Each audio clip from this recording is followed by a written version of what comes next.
Se escucha, buenas tardes. Hola, ¿qué tal? Tuvieron clase de consulta ayer, ¿verdad? ¿Con quién la tuvieron?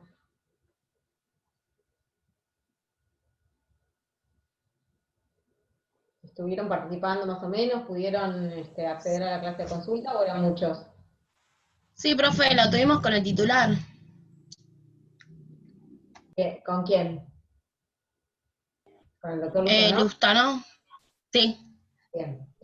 Bueno, ¿pudieron más o menos participar, hacerle algunas preguntas? ¿Les sirvió? La clase de consulta ayer era solamente para esta comisión, ¿no? ¿Las de las 18:30 o había otras comisiones? Había algunos alumnos de otras comisiones que Bien. no tuvieron en la suya y bueno, se sumaron a esta que hizo el profe. Perfecto. Bueno, vamos a arrancar hoy con el tema que teníamos que ver nosotros, que es el patrimonio como garantía común de los acreedores. Esto es lo que tienen ustedes en el cronograma. Es un tema sencillo, no tiene un articulado, un capítulo propio en el código, así que lo vamos a ir viendo conmigo. No traje PowerPoint porque no es un tema que lo merezca, porque no hay ni cuadros ni especificaciones concretas para hacer, vamos a charlar más que nada de este tema. Hay cosas que comentarles que también pertenecen a otra materia, que es a procesal, pero más o menos lo vamos a ir introduciendo en el tema de las medidas cautelares, como parte de la tutela conservatoria del crédito, que es lo que ustedes tienen para ver en este tema. Y algunas otras cuestiones concretas que tienen que saber ustedes de este principio general en materia de obligaciones de que el patrimonio es garantía común de los acreedores. ¿Se acuerdan cuando empezamos a hablar de obligaciones?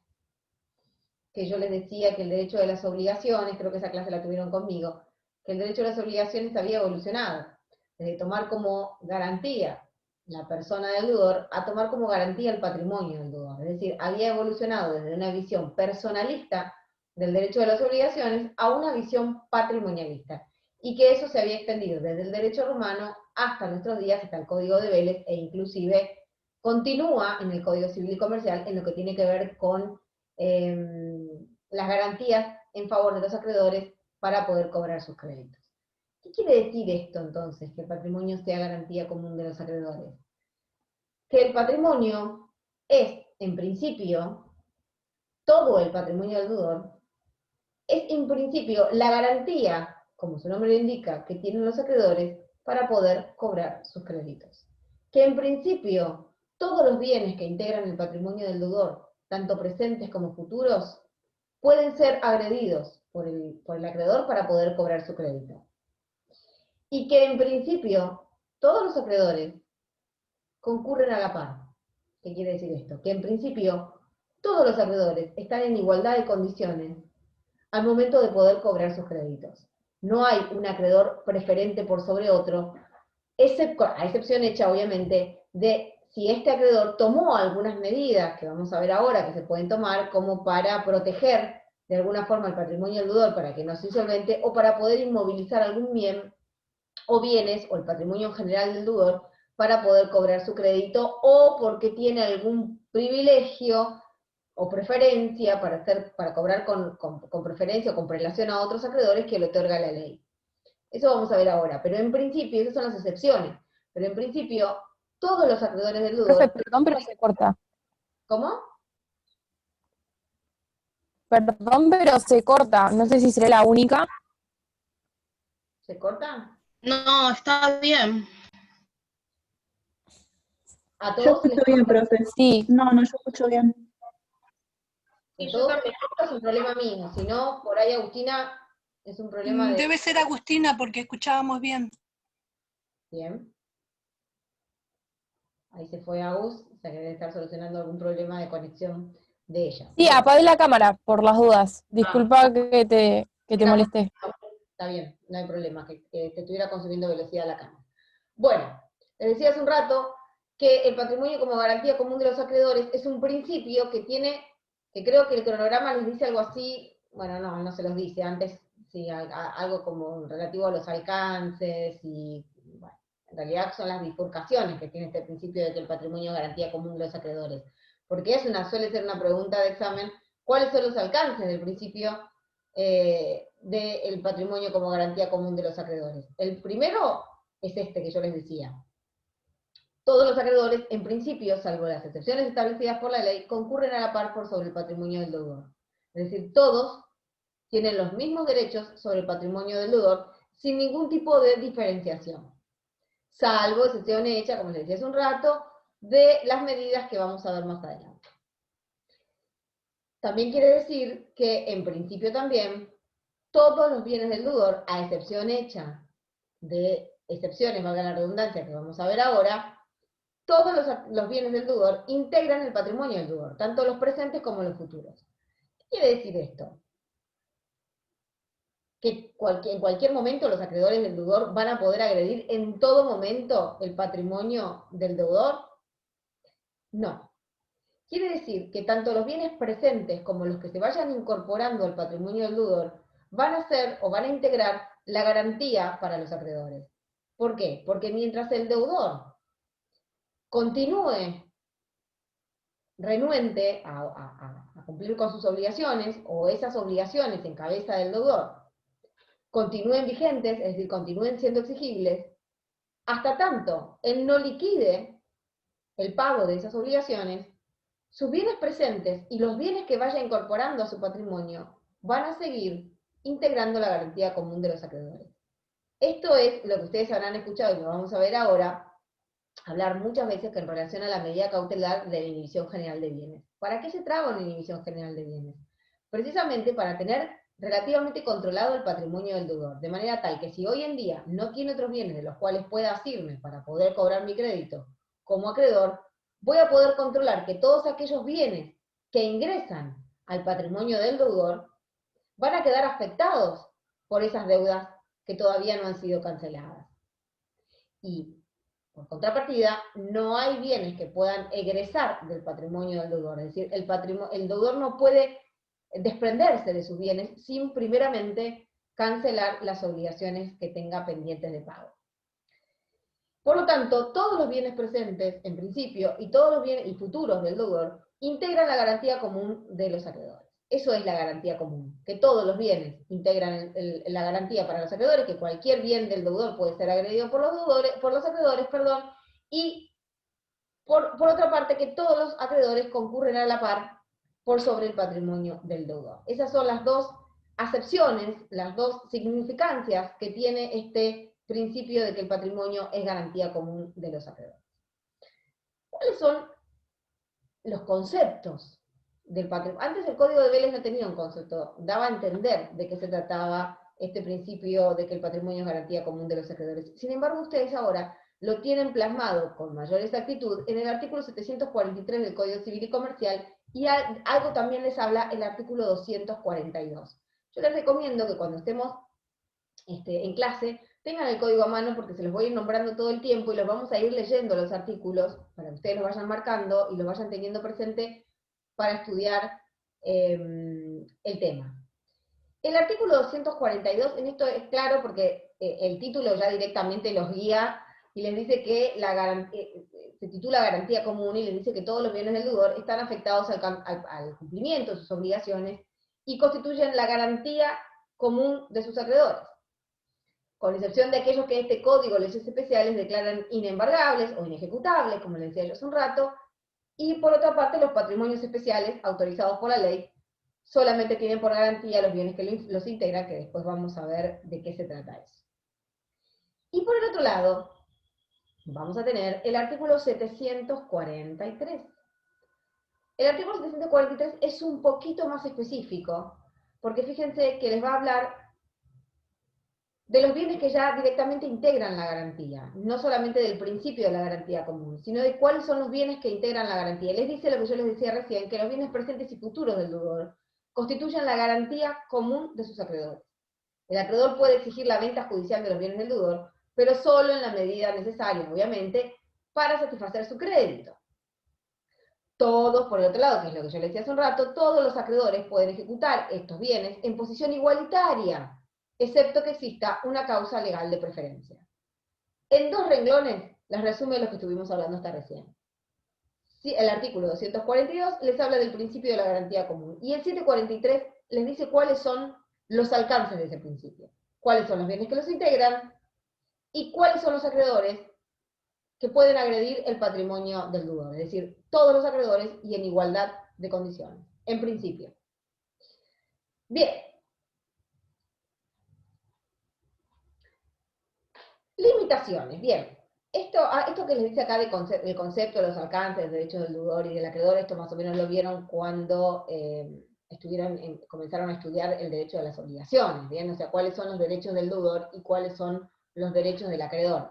Básicamente surgen de estos artículos, del 242 y del 743. Los derechos del deudor, obviamente, es a ser liberado de la obligación una vez cumplida la misma. ¿Se acuerdan que esto lo hablamos? El derecho de liberación que tiene el deudor después de haber cancelado su obligación.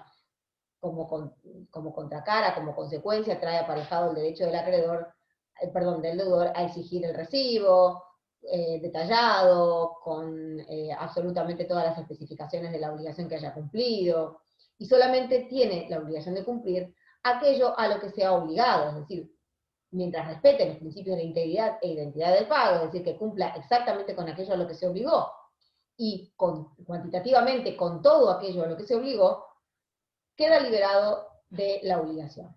Y por el otro lado, el acreedor tiene derecho a cobrar el total de su crédito, cuantitativamente hablando, para cumplir con el requisito de la integridad del pago y la identidad del pago. Es decir, tiene que recibir aquello a lo que el deudor se obligó y todo aquello a lo que el deudor se obligó.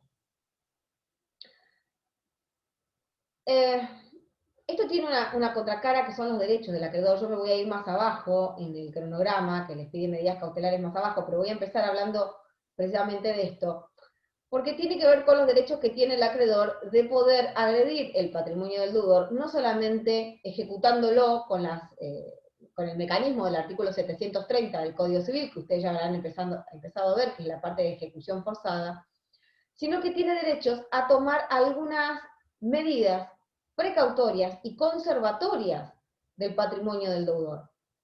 ¿Para qué? Porque ¿se acuerdan seguramente cuando ustedes empezaron a ver el artículo 730, habrán visto que la principal opción que tiene el acreedor para poder cobrar su crédito es ejecutar forzadamente el patrimonio del deudor? Y que seguramente habrán hablado con alguno de los doctores en qué problema nos encontramos si no encontramos bienes en el patrimonio del deudor para poder cobrar el crédito insoluto del acreedor. Ustedes saben perfectamente que cuando entramos a dialogar, a analizar las opciones del artículo 730, es porque no hubo un cumplimiento espontáneo de la obligación. Obviamente, si el deudor hubiera cumplido en tiempo y forma con la obligación asumida, no estaríamos hablando de los medios de ejecución. Bueno, en esta parte de la materia, en esta parte de la unidad, vamos a hablar de cuáles son las medidas que puede tomar el acreedor para que al llegar a la etapa de la ejecución no vea tornado ilusorio su derecho al cobro de su crédito. Porque puede pasar, y esto lo habrán escuchado en muchos casos de la realidad, que el deudor se pueda ir insolventando progresivamente, sabiendo que tiene obligaciones pendientes de cumplimiento y tal vez no quiera o no pueda, dentro de su planificación patrimonial, afrontarlas. Entonces, ¿qué puede hacer el acreedor para que, llegado el momento de asirse, de liquidar parte del patrimonio del deudor para poder cobrar ese crédito que no cumplió el deudor voluntariamente, pueda efectivizarlo y no lo haya visto diluido en actitudes o acciones por parte del deudor de insolventarse, de transmitir, ya sea en forma real o simulada, parte de su patrimonio? Y esas son las medidas cautelares. ¿Qué son las medidas cautelares? Fíjense que creo que es el punto E del cronograma. En primer lugar, son parte de las medidas de lo que se llama la tutela conservatoria del crédito. Tutela conservatoria y precautoria del crédito, es decir, una forma que tiene el acreedor, de poder proteger de alguna manera el patrimonio del deudor para que no salgan bienes de ese patrimonio y poder después tener un activo de los cuales cobrarse. En general, las medidas cautelares tienen carácter judicial y están dirigidas a evitar la salida de algún bien o bienes del patrimonio del deudor en desmedro de la garantía común de los acreedores. ¿Cuáles son estas medidas cautelares? Bueno, la primera es el embargo, la inhibición general de bienes, la indisponibilidad de un bien, la anotación de litis, la prohibición de innovar, las medidas cautelares innovativas, la intervención judicial y la prohibición de contratar, entre otras. ¿Hay otras medidas? Sí, por supuesto, hay medidas precautorias, hay medidas de deslinde, hay medidas que ya nos meteríamos dentro de lo que serían los cauces procesales para hablar de la tutela conservatoria y precautoria del crédito. No nos vamos a ir tan lejos, vamos a hablar de las medidas cautelares que forman parte de lo que se llama el procedimiento de ejecución y liquidación de bienes del deudor por parte del acreedor que les está pidiendo acá el programa y el cronograma. ¿Qué significa que nosotros podamos ejercer medidas cautelares? Que ya llegamos a juicio. ¿Hay medidas que se puedan tomar antes del juicio? Sí, pero también son cautelares y también tienen que ser otorgadas por parte del juez. Yo, como acreedor particular, ¿puedo tomar alguna medida para lograr la indisponibilidad de algún bien o bienes del patrimonio del deudor para poder cobrar mi crédito sin intervención judicial? La respuesta es no. Por lo menos no coactivamente. Yo lo que le voy a pedir al juez es que coactivamente, es decir, obligatoriamente, coaccione al deudor a no indisponer bienes de su patrimonio para no afectar aquellos bienes que yo quiero utilizar como acreedor para poder cobrar mi crédito, considerando que, como ya les dije, no cumplió voluntariamente con las obligaciones a su cargo y de las cuales yo soy titular como acreedor. Entonces, ¿qué voy a hacer? Voy a ir ante el juez y lo puedo hacer iniciando ya el proceso de ejecución y pidiendo dentro de ese proceso de ejecución alguna medida de protección y tutela del patrimonio del deudor para que éste no sea insolvente. Lo puedo hacer durante el proceso o lo puedo hacer antes. ¿Cómo lo hago antes? A ver, no deja de ser otro procedimiento judicial con otra forma. Puedo hacerlo como medida autosatisfactiva, puedo hacerlo como medida cautelar anticipatoria, puedo hacerlo como una diligencia previa al inicio del procedimiento en sí mismo. Ya sea que estemos hablando de un procedimiento ejecutivo o de un procedimiento de conocimiento, que ahora a grandes rasgos les voy a dar las diferencias. Pero en primer lugar, lo que yo tengo que tener presente es que cuando yo le pido al juez alguna medida conservatoria del crédito, de mi crédito, y por lo tanto que afecte el patrimonio del deudor, lo primero que le voy a tener que demostrar es la verosimilitud en el derecho, es decir, que a mí me asiste derecho, como acreedor, a poder cobrar ese crédito. Que yo soy el acreedor, que tengo un crédito cierto, que tengo un crédito exigible, y que además tengo la prueba para acreditar que soy el titular de ese derecho y que estoy en condiciones de exigirle al deudor que me lo pague. ¿Por qué? Porque no lo hizo voluntariamente. Entonces, no me quedó otra que llegar a la instancia judicial. Una vez que yo puedo demostrarle al juez la verosimilitud en el derecho, además le voy a tener que demostrar otro requisito de las medidas cautelares a nivel procesal, que es el peligro de la demora. ¿Qué es esto del peligro de la demora? Es demostrar al juez que si yo no trabo alguna medida conservatoria del crédito, el deudor es muy probable que lo dilapide. Que por todo el tiempo que dure el proceso, si yo no logro inmovilizar algún bien o bienes del patrimonio del deudor, lo más probable es que cuando termine el juicio, por más que el deudor supiera que tenía obligaciones pendientes de pago, él se hubiera desprendido de parte de ese patrimonio. Entonces, cuando yo llego al final del proceso y obtengo la sentencia que reconoce mi derecho y que además le va a dar fuerza ejecutiva a esa decisión judicial, le va a dar fuerza ejecutiva a mi crédito, no tenga ningún bien del cual cobrarme. Por lo tanto, lo que yo le voy a acreditar al juez, además de que soy titular de ese crédito, de que es un crédito cierto y exigible, que es la verosimilitud en el derecho, le voy a tener que demostrar que hay un peligro. ¿En la demora? ¿En qué? ¿Le voy a decir al juez que se apure para terminar el proceso? Sí, también. Pero en general, lo que yo le voy a querer demostrar es hay un peligro en no inmovilizar alguna parte del patrimonio del deudor. Ustedes me dirán, bueno, pero estoy insinuando la mala fe del deudor. Sí y no. Lo que yo le estoy diciendo al juez es, a ver, no estamos hablando de una persona o una, ya sea persona física o jurídica, con infinidad de bienes de los cuales yo pueda tomarme y quedarme tranquila, porque en general no son así los deudores en el fuero ordinario, que yo pueda tomarme de cualquier, no estamos hablando de Rockefeller, a eso me refiero, yo pueda tomarme de cualquier bien, y aún así Rockefeller podría tener un montón de bienes, como vamos a ver ahora, afectados a patrimonios separados o a sociedades, y a título personal no tener demasiados bienes a su nombre, de los cuales yo como acreedor personal, por ejemplo, de Rockefeller, pueda tomarme. ¿Se entiende? Yo lo que le tengo que demostrar al juez no es que el deudor no tiene bienes o tiene pocos bienes, sino que de lo que puedo tomarme, puede el deudor desprenderse.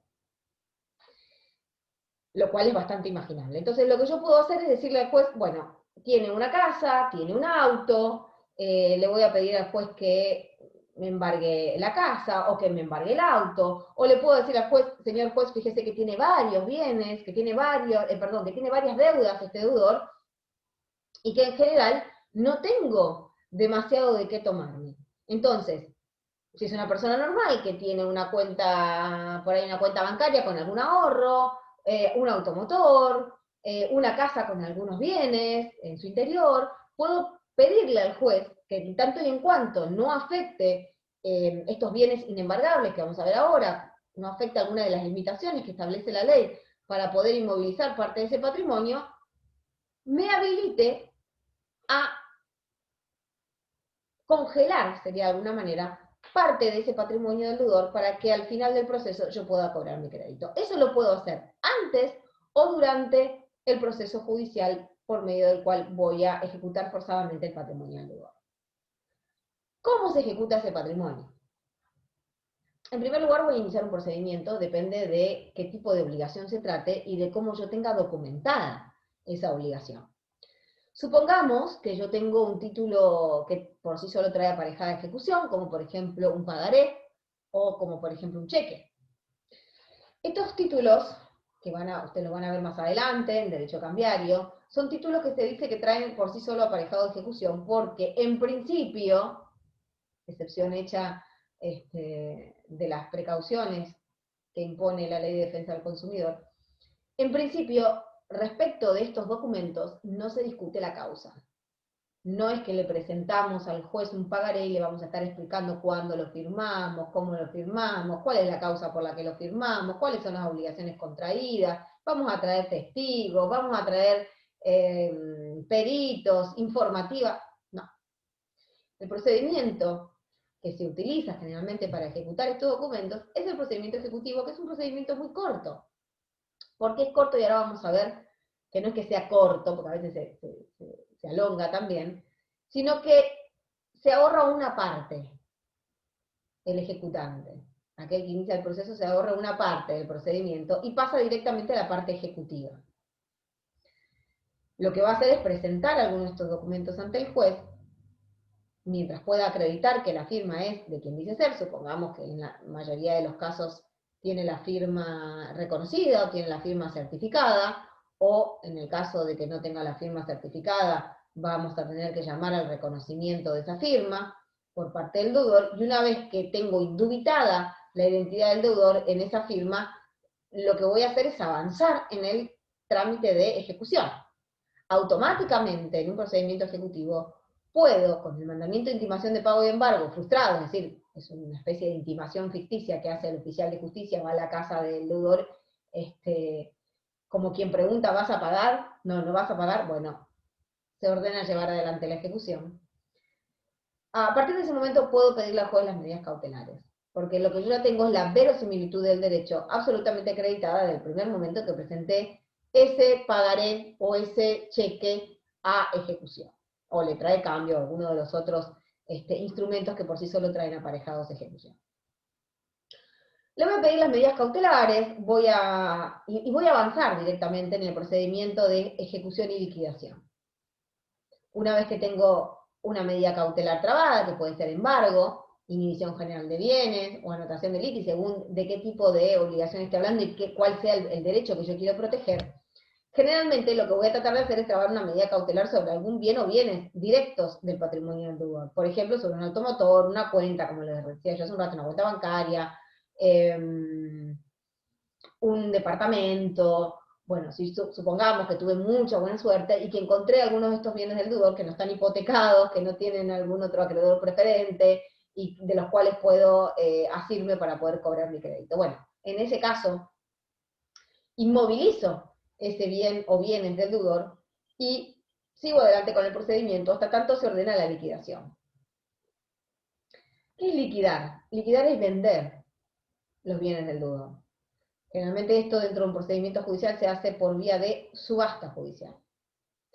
Tiene un procedimiento especial la subasta, sobre todo hoy en día que son subastas electrónicas, pero en general tienen un procedimiento en el que se llevan a cabo de manera pública, se publican edictos. Generalmente el primer llamado a subasta es con base, que lo pone el mismo juez, conjuntamente con el martillero. Se llama a subasta por una base. Si esa subasta no da resultado, la base es la base del precio. Si esa subasta no da resultado, se hace un segundo llamado en el cual sale sin base. Y se trata de vender el bien, obviamente, al mejor postor.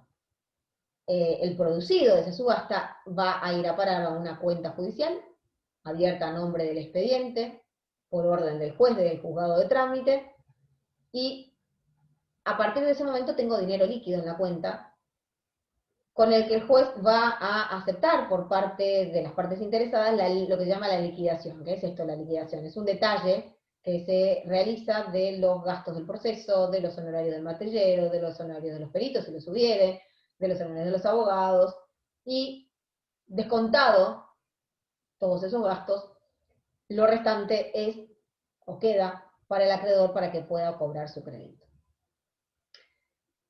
Este trámite que parece tan simple en un juicio ejecutivo es un poco más complejo en los procesos de conocimiento. No sé si ustedes ya empezaron a ver alguna materia procesal, elementos de actuación profesional o procesal 1, no sé cómo se llama ahora, en los cuales distinguen estos procedimientos. El procedimiento ejecutivo se ahorra una parte, que ahora vamos a ver cuál es, y el procedimiento de conocimiento es un poco más extenso, porque por eso se llama de conocimiento, porque yo tengo que llevar a conocimiento del juez muchos más extremos de los que llevo cuando emprendo un procedimiento ejecutivo. El procedimiento ejecutivo queda abierta la vía ejecutiva precisamente porque la misma forma de documentar la obligación me lo permite. Pagaré, cheque o algún otro instrumento que traiga aparejada ejecución. Por ejemplo, los certificados de deuda de expensas también son títulos que traen aparejada ejecución. Las ejecuciones de expensas son procedimientos ejecutivos. Pero en los procesos de conocimiento me es un poquito más complejo demostrar que soy titular de un crédito, en el caso de que yo sea el actor, y que ese crédito es exigible, que es válido, etcétera, etcétera. Generalmente voy a tratar de probar la existencia de ese crédito por un contrato, puede ser un contrato incumplido, puede ser que no tenga contrato, puede ser que yo tenga que comprobar la existencia de ese crédito a través de las declaraciones de testigos, de prueba informativa, de prueba documental, pero que sea indiciaria o indirecta, que no esté demostrado específicamente, como es el caso de un pagaré, que fulanito de tal se obliga a pagarle 10.000 pesos a menganito de tal.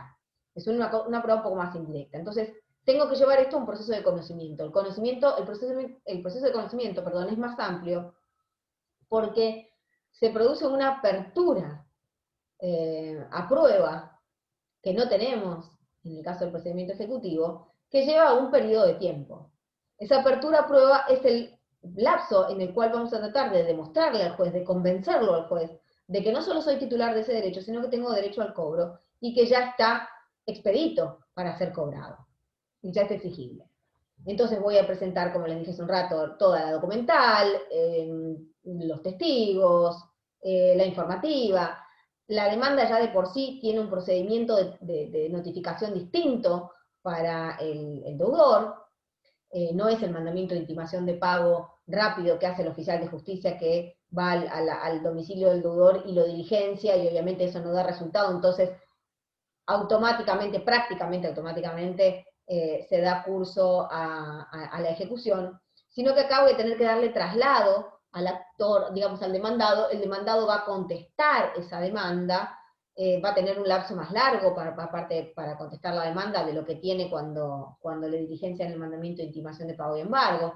Las excepciones que disponen un proceso de conocimiento, el demandado son más amplias también, y el mecanismo de defensa es mucho más complejo. Por lo tanto, se va a abrir a prueba tanto para el actor como para el demandado, o sea que ustedes se imaginarán que el plazo de prueba es, dentro de todo, bastante extenso.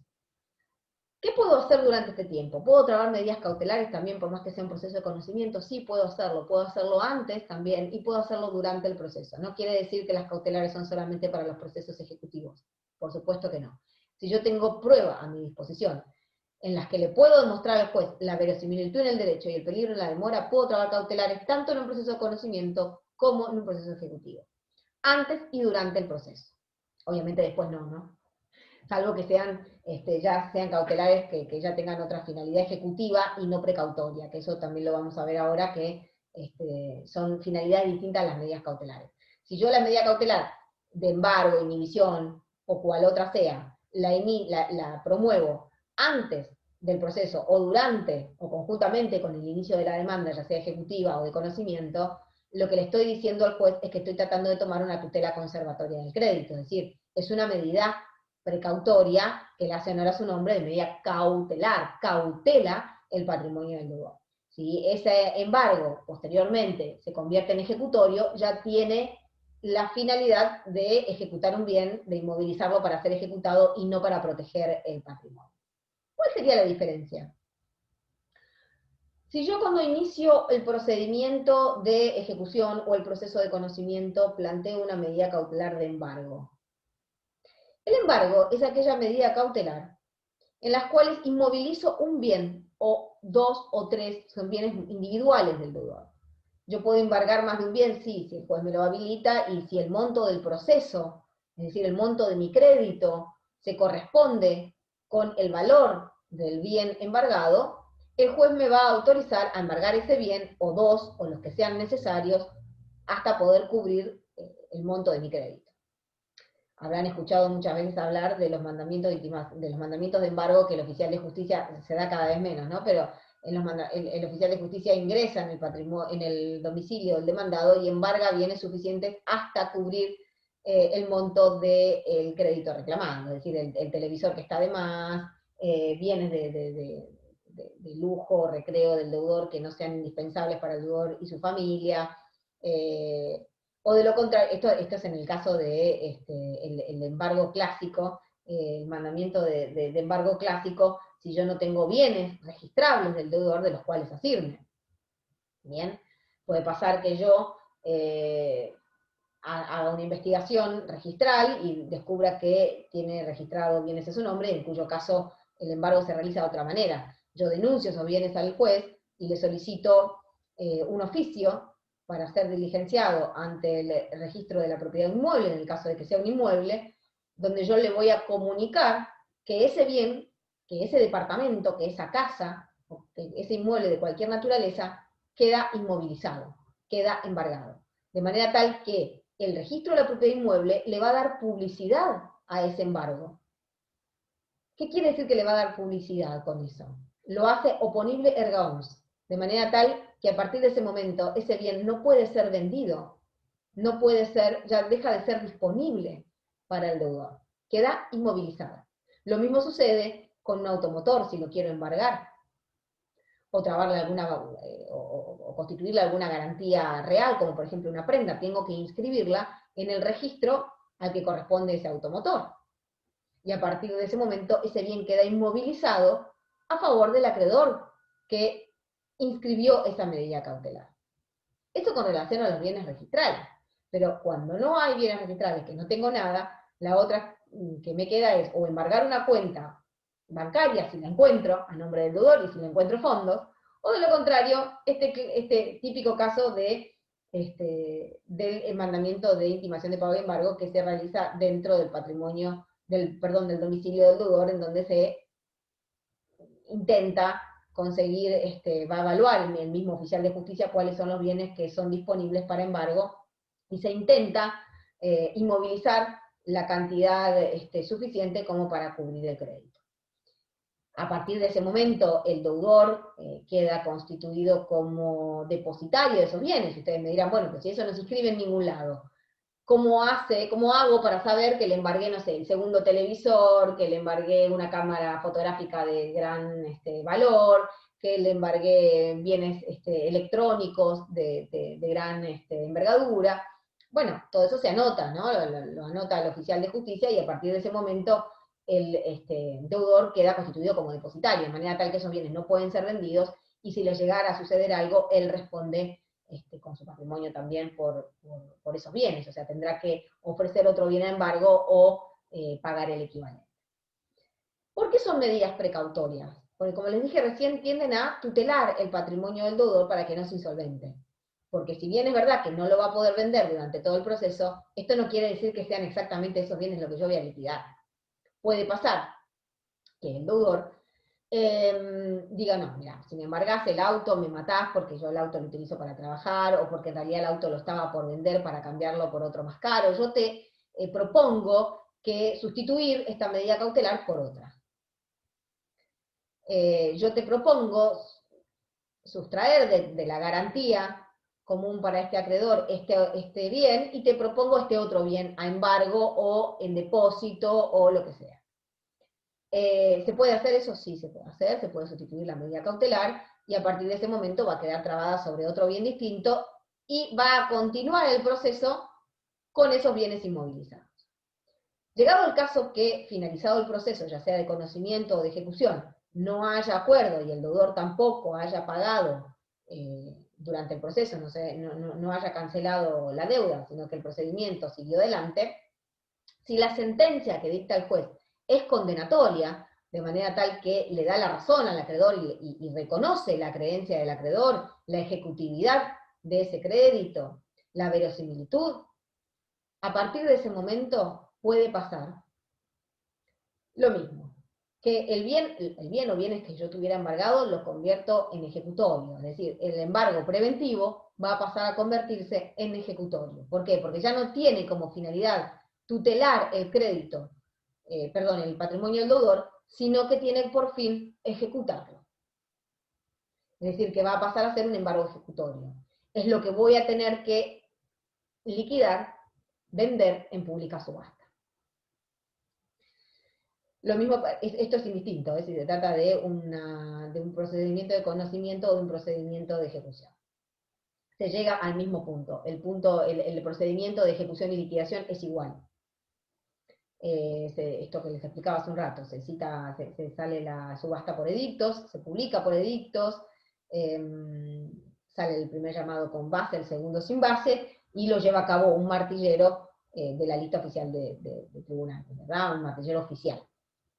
Y el producido, como les decía, ingresa en una cuenta a nombre de autos, y eso es lo que se va a distribuir, llegado el caso, una vez aprobada la liquidación por parte del juez y sufragados todos los gastos de justicia y honorarios de los profesionales.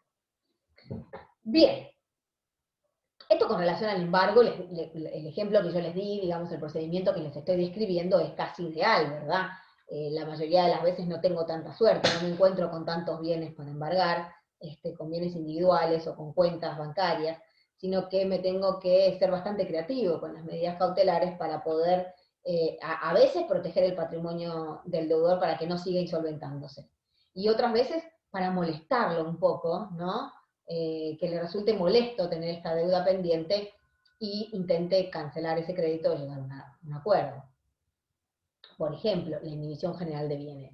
¿Qué es la inhibición general de bienes? Es inmovilizar prácticamente todo el patrimonio del deudor.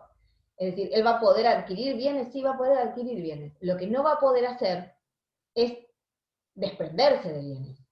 No puede vender a nombre propio. Puede comprar, porque todo el mundo, cuando hablamos de inhibición general de bienes, no está inhibido, no puede comprar. No, no es que no pueda comprar. Sí puede comprar. Lo que pasa es que donde ingresa bienes en su patrimonio, obviamente sabemos que por el principio de que el patrimonio, garantía común de los acreedores, queda supeditado a la acción de sus acreedores que tengan obligaciones pendientes con él.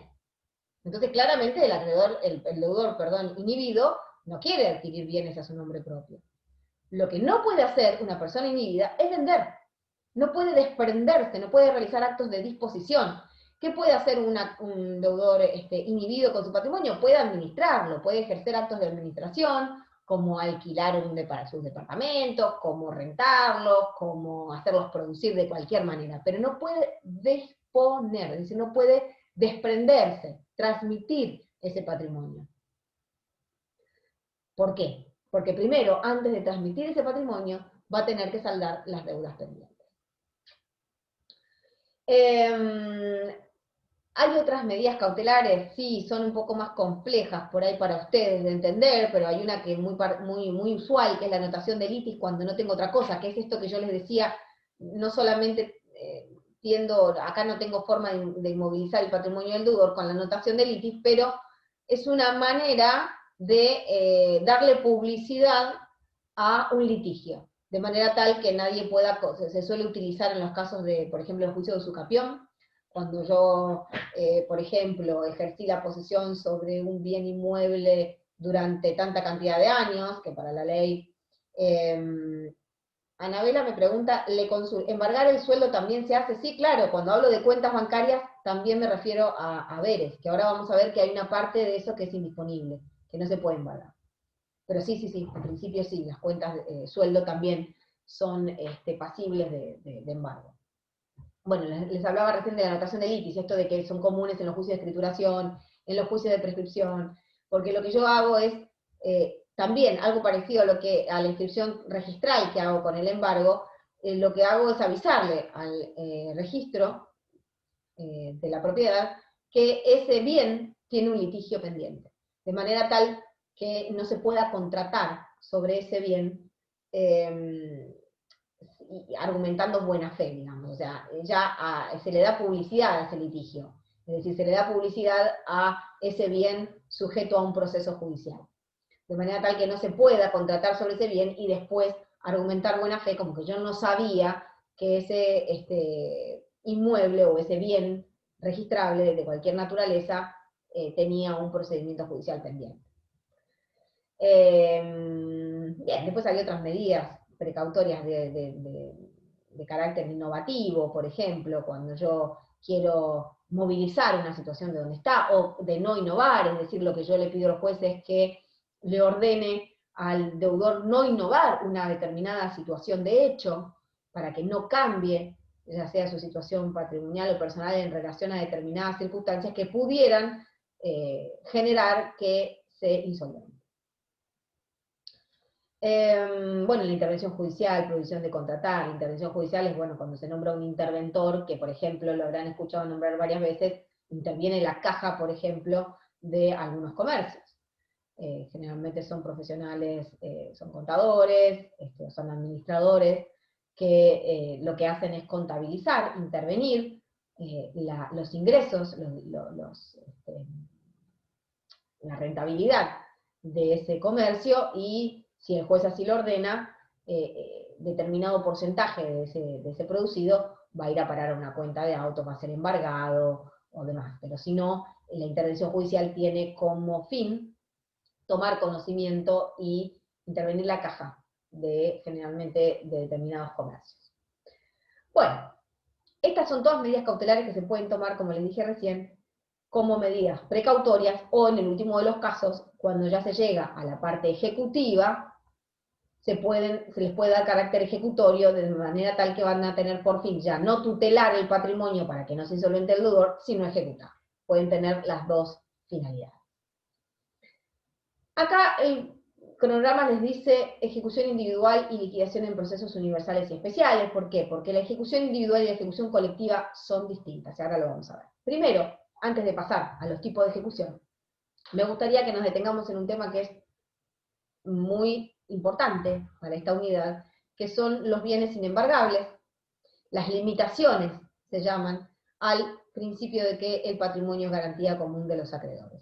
Son estas excepciones de las que hablábamos cuando vimos que en principio todos los acreedores concurren a la par, y en principio todos los bienes que integran el patrimonio del deudor pueden ser agredidos por los acreedores.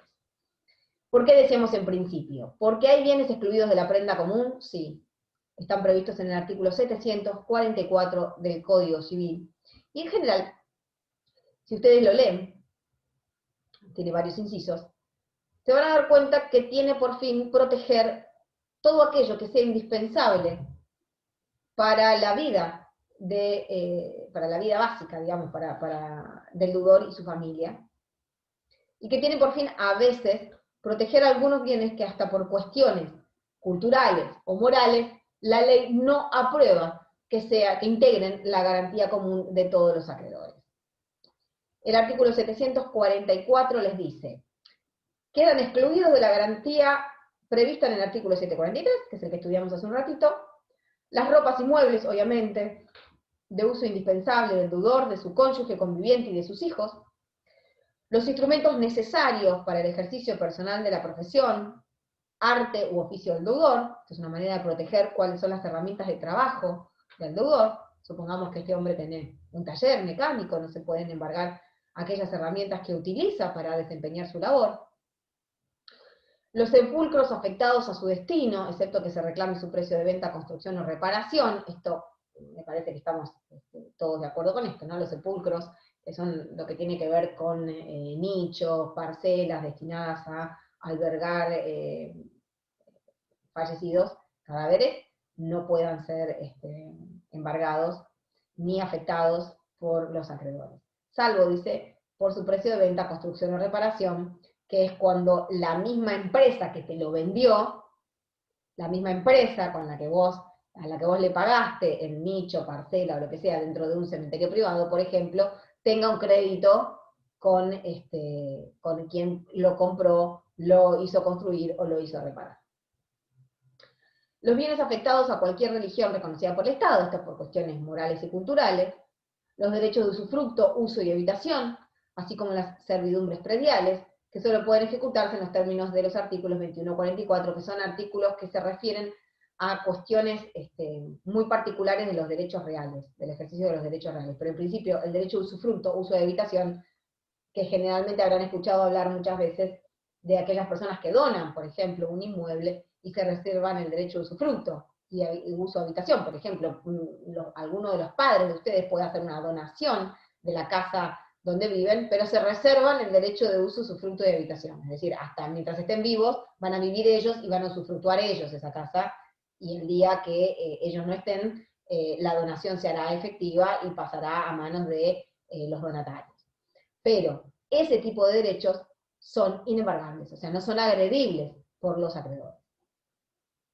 Las indemnizaciones que corresponden al deudor por daño moral y por daño material, derivado de lesiones a su integridad psicofísica. Supongamos que inició un procedimiento de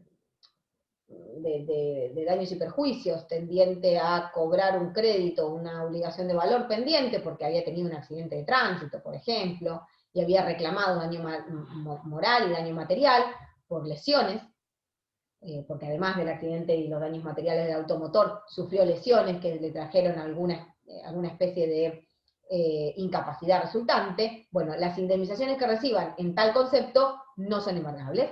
Lo mismo que la indemnización por alimentos, que corresponde al cónyuge, al conviviente y a los hijos con derecho alimentario en caso de homicidio. Bueno, esas son indemnizaciones. Los demás bienes declarados inembargables o excluidos por otras leyes. ¿Qué no dice esto? Que también son inembargables. El crédito para alimentos es inembargable. Esto que les dice el inciso G, la indemnización por alimentos que corresponde al cónyuge, al conviviente y a los hijos con derecho alimentario en caso de homicidio, el derecho alimentario, el crédito para alimentos, es inembargable siempre. Supongamos que una persona tiene una cuenta abierta a nombre de un juicio en el foro de familia, porque tiene hijos a su cargo, y tuvo una separación del progenitor de sus hijos, y resulta que el progenitor no conviviente es el que tiene que aportar alimentos, y hay una cuenta abierta en tribunales para depositar esos alimentos, otros acreedores no pueden venir a embargar los alimentos de esa cuenta. No importa si son para la cónyuge o si son para los hijos. El crédito para alimentos es inembargable. Lo mismo sucede con cierto porcentaje de los saberes, ya sea jubilatorios o los salarios, que hasta el 20% de lo que exceda el mínimo vital inmóvil no se puede embargar. No es, es el porcentaje intocable, por decirlo de alguna manera, de las retribuciones por parte de los acreedores. ¿Por qué? Por el mismo fundamento que el inciso A del 744, o el inciso B, que son bienes necesarios para la subsistencia del deudor y su familia. Bien, esto con relación a bienes inembargables. Vamos a ver más adelante que esto es lo que constituiría es la primera excepción a la primer parte, digamos a la primera significancia del principio del patrimonio garantía común de los acreedores. En principio todos los bienes integran la garantía común de los acreedores, sí, excepto el 744 y lo que dispongan otras leyes especiales al respecto. En la segunda excepción la vamos a ver ahora, cuando sigamos viendo las formas de ejecución y liquidación. Les dije que quería que viéramos esto de los bienes inembargables, y después creo que les pide la atenuación, que en realidad no son casos de inembargabilidad, sino casos de atenuación de que en principio todos los bienes integran la garantía de los acreedores, que es la indemnización en razón de la equidad, y el beneficio de competencia. El beneficio de competencia, ¿se acuerdan que una de las clases que vieron conmigo, vieron el caso del pago mejor fortuna? Que son aquellos casos en los que se les da un plazo que a veces es indeterminado para el deudor, para cumplir, porque va a cumplir cuando mejore de fortuna. Y que uno de esos ejemplos que yo les di era el beneficio de litigar sin gastos. Otro de los ejemplos del pago mejor fortuna es el beneficio de competencia, que es una especie de privilegio, una especie de beneficio, valga la redundancia, valga la significancia del término, que se le otorga a determinados deudores para pagar cuando buenamente puedan. Y esos deudores son deudores especiales, no es cualquier deudor. Son los casos en los cuales, hay casos que lo determina el artículo 893, en los cuales el acreedor está obligado a darle ese beneficio de competencia a determinadas personas, que son el cónyuge, los ascendientes, descendientes, hasta determinado grado. Esperen que se los voy a leer, que lo tengo por acá.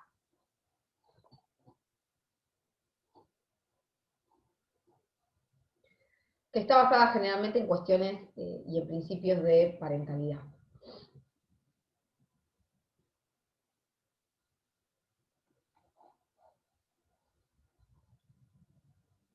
Perdón, les dije 843, es el 893.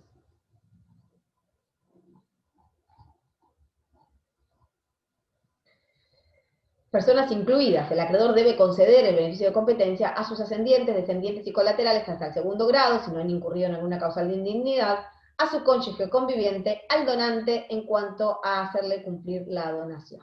Son casos que ustedes están basados en determinadas relaciones, en general fraternales o familiares, que obligan a otorgar este beneficio del pago mejor fortuna a determinadas personas. Esta es una atenuación, digamos, del principio de que el patrimonio es garantía común de todos los acreedores. Y lo mismo sucede con la indemnización en razón de la equidad, que son aquellos casos en los que el juez puede, en los casos aún cuando no corresponda, o atenuar la indemnización en razón de determinadas circunstancias particulares de quien deba pagarla a esa indemnización, o otorgar la indemnización en casos en los que no correspondería. Por ejemplo, el caso previsto en el artículo 1750, que es el caso de daños provocados por persona que fuese inimputable por alguna razón. Por ejemplo, caso que sea un daño ocasionado por alguna persona afectada en su salud mental. Esta inimputabilidad le otorgaría el beneficio, entre comillas, de no tener que afrontar el pago de la indemnización por los daños causados. Bueno, a veces, por determinadas circunstancias, que no las vamos a abordar en esta clase porque son muy extensas, el juez puede otorgar igual, por razones de equidad, una indemnización. En aquellos casos en los cuales el daño hubiera sido ocasionado por una persona que en principio no tendría que afrontar el pago de esa indemnización. Bien, voy a pasar a la última parte, que es la que me interesaba profundizar un poquito más con ustedes, que es las formas de ejecución y liquidación. Ustedes vieron que las formas de ejecutar el artículo 730, es decir, la forma de ejercer o de realizar, llevar a cabo la ejecución forzada de la obligación, tiene un procedimiento, tiene un aspecto procesal que lo tenemos que hacer valer dentro de un proceso judicial, que lo veíamos hace un rato, ¿no? Proceso de conocimiento o procesos ejecutivos. Estos dos tipos de procedimiento, de los que yo les hablé, son procesos dentro de una ejecución, son formas de un proceso que puede adoptar un procedimiento dentro de lo que se llama ejecución individual. ¿Por qué es ejecución individual? ¿Por qué hay un solo acreedor y un solo deudor? No necesariamente, puede haber más de un acreedor y puede haber más de un deudor, pero a título individual. Es decir, Pedro, Juan y Luis le reclaman a Marcos y a Pablo tanta cantidad de pesos. O Pedro contra Pablo, por ejemplo. Son procedimientos individuales porque las personas intervienen como actores, como demandados, ya sean personas físicas o personas jurídicas, eso es indistinto, de manera individual. Es decir, que se agrede el patrimonio de la persona a la que estoy demandando y se lleva a cabo una ejecución con dos partes. Puede ser también, no sé, González contra Piritipito Flores Sociedad Anónima, es decir, ¿puede haber una persona jurídica que esté integrada por muchas personas físicas? Sí, pero la ejecución individual es porque es un acreedor contra un patrimonio, contra el patrimonio de un deudor. Y en general es una ejecución individual porque agrede un acreedor como parte individual, o pueden ser varios acreedores, pero como partes individuales. Intervienen por derecho propio y como partes individuales en una ejecución individual. ¿Cuál es la diferencia con la ejecución colectiva, que es lo que les pide acá, procesos individuales y especiales? La ejecución colectiva es distinta porque tiene otro procedimiento y tiene parte de otros presupuestos. Yo puedo ejercer una ejecución individual, varias ejecuciones individuales incluso, contra un deudor, y aún así este deudor seguir realizando sus actividades comerciales normalmente y seguir adelante con su vida normal, como es lo más común que suceda. Incluso puede tener muchas deudas, y puede tener muchos acreedores queriendo cobrarle, y muchas ejecuciones individuales iniciadas. Pero no es considerado o no es sospechado como insolvente. No es necesario mostrar el estado de cesación de pagos. En un procedimiento colectivo, se agrede todo el patrimonio del deudor, y en general es un procedimiento universal. ¿Por qué? Porque va a comprender todo el patrimonio del deudor, todas las deudas del deudor, y va a ejercer lo que se llama el foro de atracción con relación a todos los demás procedimientos, incluso individuales, que tenga el deudor. Es decir, acá, y lo van a ver más adelante en otras materias, cuando vean quiebras, para realizar una ejecución colectiva, por ejemplo, si se tratara de una ejecución de deuda, voy a tener que demostrar lo que se llama el estado de cesación de pagos del deudor, es decir, que su pasivo superó el activo. Y ustedes me dirán, bueno, ese es el caso de muchos hoy en día y no todo el mundo se concursa. No, claro que no. Pero es cuando ese deudor no va a poder asumir, ya por el estado de su patrimonio, no va a poder asumir todas las deudas que tiene en su contra. Entonces, si yo puedo demostrar este estado de cesación de pagos, que tiene características especiales, que están previstas en el artículo 24.522, que es la ley de quiebras, precisamente la ley de concursos y quiebras, voy a pasar a iniciar lo que se llama la ejecución colectiva. Voy a pasar a demostrar algunos extremos que me exige la ley para poder ejecutar el patrimonio de este deudor. ¿Cuál es la característica que tienen estos procedimientos colectivos distintos de las ejecuciones individuales? Primero, que no hay proceso de conocimiento y no hay proceso ejecutivo, o sea, tiene un procedimiento propio la ejecución colectiva. Ya intervienen otros actores, digamos, no solamente los deudores y los acreedores, sino que hay un síndico que se nombra como administrador, el juez ya tiene otra función dentro del procedimiento colectivo. Es un procedimiento en el que van a ser llamados a ejercer sus derechos todos los acreedores del deudor. Ya no es fulanito con menganito, ya no es esa ejecución individual, sino que el procedimiento universal se parece, precisamente porque también es un procedimiento universal, a la sucesión. Es decir, todo ese patrimonio del deudor queda afectado al pago de las acreencias de todos los acreedores. Todos van a tener que venir a ese juicio universal a lo que se llama verificar sus créditos. ¿Qué quiere decir esto? Esto que nosotros veíamos en una ejecución individual que parecía tan fácil y tan mano a mano, de un acreedor intentando demostrarle al juez que tenía un crédito contra el deudor, y pidiéndole medidas cautelares para poder asegurar su crédito, en un procedimiento colectivo son todos los acreedores del deudor que son llamados a demostrarle al juez que tienen un crédito cierto, que reúne las características que establece la ley para poder participar de ese concurso o quiebra. ¿Qué hacen estos acreedores? Participan de ese procedimiento universal siguiendo los lineamientos que establece el juez y también algunos lineamientos que marca el síndico para llegar al final del proceso y poder cobrar su crédito. Que muchas veces este procedimiento se divide en dos partes. Muchas veces empieza por un concurso preventivo, que antes en la ley vieja se llamaba precisamente convocatoria de acreedores por eso, porque era una etapa de este procedimiento colectivo en el que el deudor, el fallido, que es el concursado, intenta llegar a acuerdos con sus acreedores, obtener quitas, obtener nuevos plazos, para poder acomodar, digamos, su patrimonio y evitar la liquidación de ese patrimonio, que es ya cuando pasa la etapa de quiebra. Entonces, si durante el procedimiento concursal logra llegar a acuerdos con sus acreedores y satisfacerlos más o menos a todos, ese procedimiento se cierra y el fallido puede ser rehabilitado y no va a ser, no va a pasar a la quiebra ni va a tener que liquidar todo su patrimonio.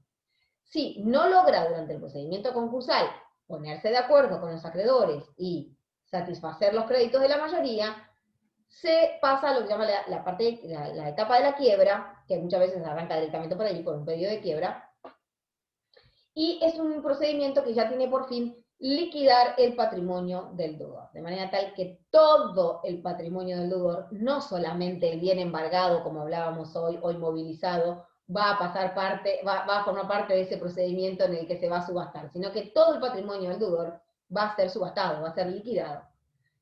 Y ahí empieza a tener virtualidad esta excepción a la otra significancia que tiene el principio de que el patrimonio es garantía común de los acreedores, de que yo les decía al principio, en principio, todos los acreedores concurren a la par, a menos que, como en un procedimiento individual, bueno, alguno haya trabado un embargo, que le dé preferencia para ejecutarlo, para el cobro, pero en principio, salvo alguna medida cautelar existente, todos los acreedores concurren a la par. En un procedimiento colectivo, esto ya cambia. Empieza a tener virtualidad alguna condición particular que pueden tener algunos acreedores, en realidad el crédito de algunos acreedores, para cobrar con preferencia a otros. ¿Por qué? Porque hay un patrimonio general del deudor que se liquida, que entra como una especie de gran bolsa, de la cual tienen que cobrar todos. Y en la mayoría de los casos, por algo llegó hasta ahí el deudor, no alcanza para que todos cobren. Entonces empiezan a jugar las preferencias. Lo que ustedes van a estudiar en esta materia más adelante que se llaman privilegios. ¿Hay créditos? ¿Hay acreedores que son privilegiados? No. Se los llama acreedores privilegiados porque en realidad el privilegio va en sus créditos.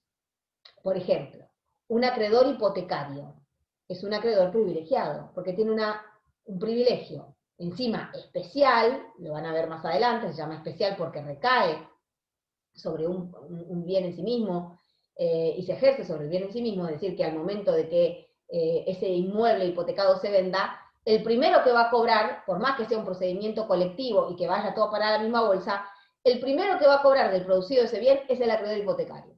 Y después todos los demás. Después están los acreedores prendarios, en el caso de los bienes muebles registrables, como por ejemplo en el caso de automotores, de buques, etcétera, etcétera. Después, bueno, hay otros privilegios que son legales, que están marcados por la ley, que son para ejercerse dentro del proceso, como por ejemplo los gastos de justicia, los honorarios profesionales también llevan un privilegio para poder cobrar en alguna medida antes que otros.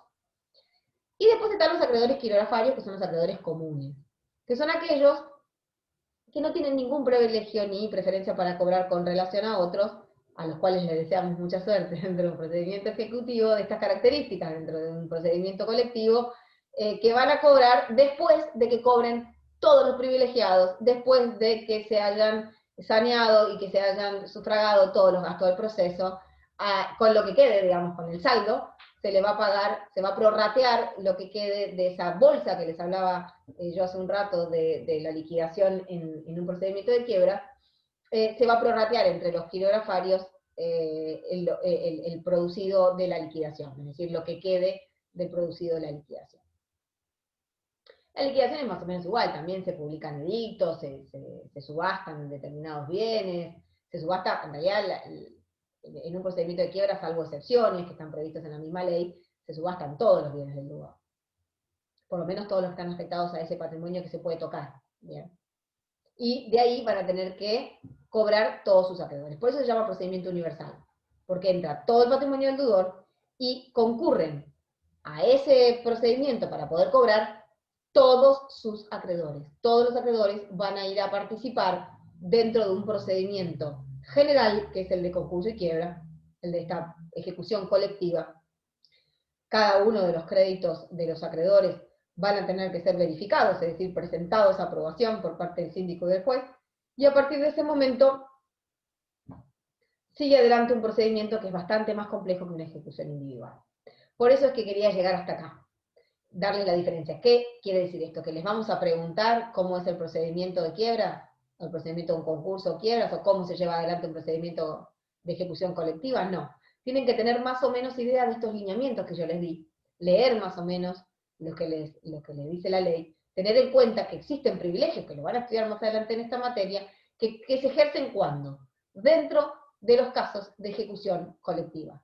El privilegio no se hace valer en una ejecución individual, salvo que sea una ejecución del acreedor hipotecario contra el deudor hipotecario directamente, pero sigue siendo una ejecución individual.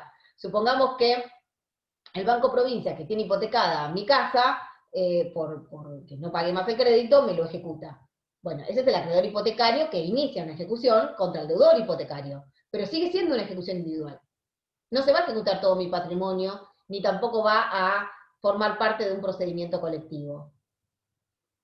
En cambio, cuando hay un procedimiento colectivo, porque se dan estas condiciones que la ley establece para aprobar el estado de cesación de pagos del deudor, a partir de ese momento empieza a jugar, a tener virtualidad, el orden de privilegios que establece la ley civil y también las leyes especiales como la ley 24.522 de concursos y quiebras, la ley 26.684 de fideicomiso, la de buques y aeronaves, que también tienen un procedimiento especial en lo que tiene que ver con concursos.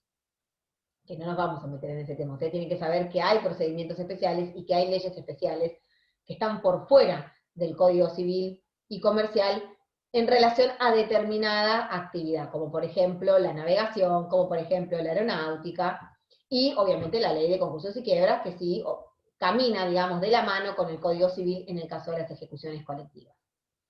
Esto que les dice por acá del fideicomiso, no los voy a enroscar con esto, el artículo 1666 le define lo que es el fideicomiso, lo van a ver también más adelante, en otras materias, no en obligaciones, lo van a ver en contratos. Es un contrato por medio del cual se establece como una especie de patrimonio separado, es decir, que también va a quedar excluido de la garantía de algunos acreedores.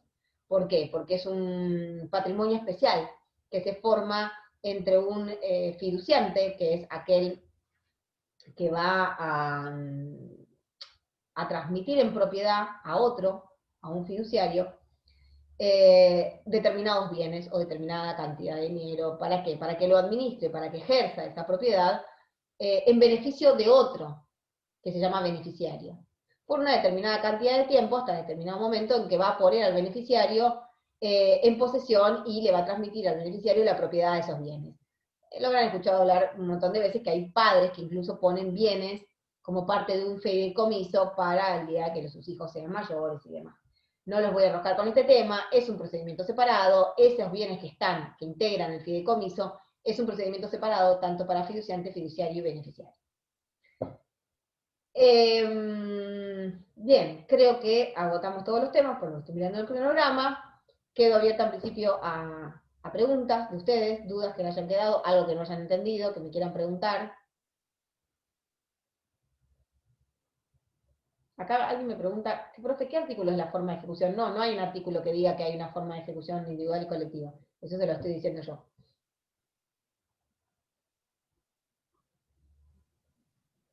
¿Profe? ¿Sí? Hola, disculpe. Em, Después el tema de los privilegios, lo vemos en una unidad aparte, ¿no? A más profundidad. Más, no sé si entra en el primer parcial, me parece que no, que es tema del segundo parcial. Pero sí se ve en esta materia, sí. En la 9 creo que entra en este. Así que lo veremos ahora en alguna de estas clases. Si entra en este parcial, que la verdad que no sé en qué unidad quedó, lo van a ver más adelante, y sí, obviamente se lo van a explicar cuando vean esa unidad en particular. Lo que ustedes tienen que llevarse en claro de esta unidad es que empieza a tener virtualidad esto del ejercicio de los privilegios en las ejecuciones colectivas. Claro, sí. Gracias. De nada.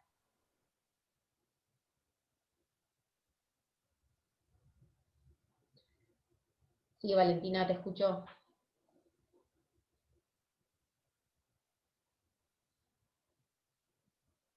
Acá hay alguien que me quiere hacer una pregunta sobre con el régimen de vivienda. ¿Qué me querés preguntar, Angélica?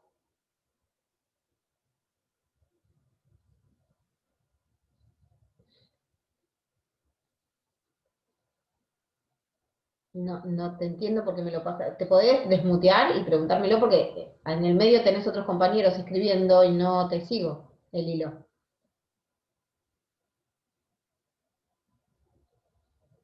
Me dice Mariano, en el proceso universal entra todo el patrimonio del deudor sin excluir los del 744. No, los del 744 son bienes que están excluidos de la garantía común en todo tipo de ejecución. Buena pregunta, Mariano.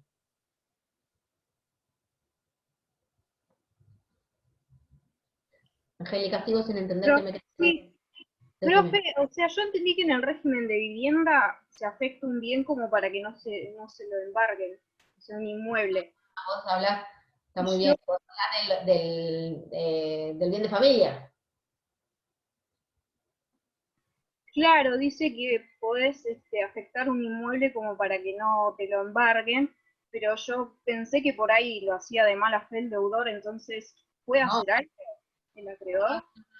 a ver, el procedimiento de afectación y desafectación del bien de familia tiene una ley particular, está ahora en el Código Civil. La realidad es que es complejo, pero también si el deudor afecta ese bien, por ejemplo, un inmueble, a bien de familia, que quiere decir que lo que hace es reservarlo como una vivienda en el que solamente vive él y su familia, solamente puede tener por fin esa vivienda ser el hogar del deudor y su familia, ¿puede afectarla a este beneficio? Sí, claro que puede hacerlo. Lo que pasa es que ese bien de familia, entre comillas, solamente es válido en la medida que haya sido constituido antes de haber contraído la deuda por la que se discute. A ver, yo no puedo tener, o sea, sí puedo. No es que si no tengo deudas anteriores, no puedo, si tengo deudas anteriores no puedo constituir el bien de familia. Sí puedo. Lo que pasa es que solamente me va a servir, o sea, le va a ser oponible el bien de familia a aquellos acreedores que tengan créditos posteriores a la constitución del bien de familia. Si el crédito es anterior a la constitución de ese bien en bien de familia, a la afectación al régimen de bien de familia, no es oponible a ese acreedor, que puede pedirle al juez la desafectación del bien, porque una vez que el bien está afectado, eso también se inscribe en el registro de la propiedad de jurisdiccional, una vez que el bien está afectado no se puede ejecutar, no se puede embargar, no puede ser pasible de ninguna medida cautelar, y menos de ejecución. Si yo como acreedor anterior, supongamos que el deudor tenía un crédito conmigo del año 2014 y constituyó el bien de familia en el año 2017, no me es oponible esa afectación y le puedo pedir al juez la desafectación del bien de familia para poder ejecutarlo. Ahora, si mi crédito es del 2018, son directamente el bien de familia, si me es oponible, no puedo tocar ese bien. Esta es la forma que ha tenido la ley de evitar que el deudor constituya, afecte el inmueble, por más que sea su vivienda propia, a bien de familia para evadir sus obligaciones. Perfecto, muchas gracias, profe. Profe, le hago una consulta. Sí. Usted dijo que también podía ser cuando es por usucapión. Bueno, tengo entendido que por usucapión tiene que ser vivienda única. Y ahí no pasaría como bien de familia si es tiene una familia, o sea, La afectación a bien de familia es particular y no importa cuál sea la vía por la cual lo adquiriste. Lo que pasa es que la adquisición de un bien por usucapión tiene un procedimiento determinado que si lo ejerciste, lo llevaste adelante, terminaste el procedimiento de usucapión, el juez lo que hace es mandar a inscribir, una vez que termina el juicio de usucapión, el dominio de ese bien a nombre del usucapiente, o sea, a nombre de quien llevó adelante el proceso, del actor del proceso. Si el juez considera que está reunida la prueba, que están reunidos todos los requisitos para declarar adquirido el dominio por vía de prescripción, o sea, por eso mismo se llama prescripción adquisitiva, porque se adquiere el dominio a través de la usucapión, va a dictar sentencia en ese sentido. Y esa sentencia es la que se va a inscribir en el registro de la propiedad, como si fuera, se va a mandar a hacer como una especie de escritura. Entonces se va a inscribir eso en el registro de la propiedad y vas a quedar como dueña de ese bien, como titular registral de ese bien, como cualquier otro titular registral, como cualquier otro propietario. A partir de ese momento podrás constituirlo en bien de familia, pero no es porque se adquiere por usucapión y es vivienda única, automáticamente pasa a quedar afectado bajo el régimen del bien de familia, no. Es un trámite aparte que hay que hacer. Ah, no sabía esa parte bien. Ahora sí. ¿Alguien más? Me pregunta Anabela, ¿hay privilegio en el derecho alimentario? No, no es privilegio. Es un crédito que está excluido de la garantía común de los acreedores. El derecho alimentario, el derecho alimentario no es como es un derecho, es inmaterial, ¿no? Pero una vez que se efectiviza el derecho alimentario a través de una cuota de alimentos, si eso se deposita en una cuenta a nombre del juicio de alimentos o a nombre de las partes, en el caso de que lo hayan hecho extrajudicialmente, ese crédito por alimentos no puede ser afectado, no puede ser embargado, no puede ser congelada la cuenta, de ninguna manera. Pero no quiere decir que tenga privilegio, en absoluto. Es otra cosa, los privilegios tienen otra naturaleza y se ejercen de otra manera que lo van a ver cuando vean privilegios. ¿Alguien más? ¿Alguna otra duda? Me pregunta Mariano, profe, ¿cuál es la modalidad y tiempo del examen? No sé, Mariano. La verdad que todo cambia día a día y me encantaría saberlo, pero no. El tiempo generalmente es 1 hora, pero no sabemos cuál va a ser la modalidad, porque no estimamos que como viene la mano va a ser virtual, pero no sabemos si va a ser escrito, si va a ser por vía Zoom, si va a ser multiple choice, si va a ser mitad y mitad, no lo sabemos. Todavía lo estamos tratando de definir porque no depende solamente de nosotros, sino de lo que nos apruebe y las autoridades de la facultad.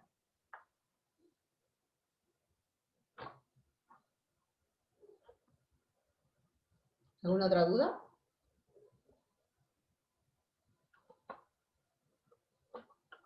Bueno chicos, si no hay más preguntas, voy cerrando la clase, nos vemos la semana que viene. Bueno, ya les dije, como les digo siempre, quedan abiertas los canales para consultas a través del mail o de la plataforma. Los que vean que por ahí no hay una respuesta inmediata en la plataforma es porque a veces se cae, no puedo entrar o por alguna razón, me escriben al mail que está registrado también en el campus. Así que bueno, nada, quedamos a su disposición y les deseo toda la suerte del mundo con este tema, que este no es de los temas más complejos que tiene esta unidad, pero bueno, es importante y lo tienen que saber. Y esa parte es entretenido estudiarlo porque es precisamente la forma práctica en la que se lleva a cabo la ejecución forzada del 730. Bueno chicos, les mando un abrazo, nos vemos el jueves que viene por este mismo medio y estamos en contacto. Hasta luego. Gracias, Chao, profe, gracias.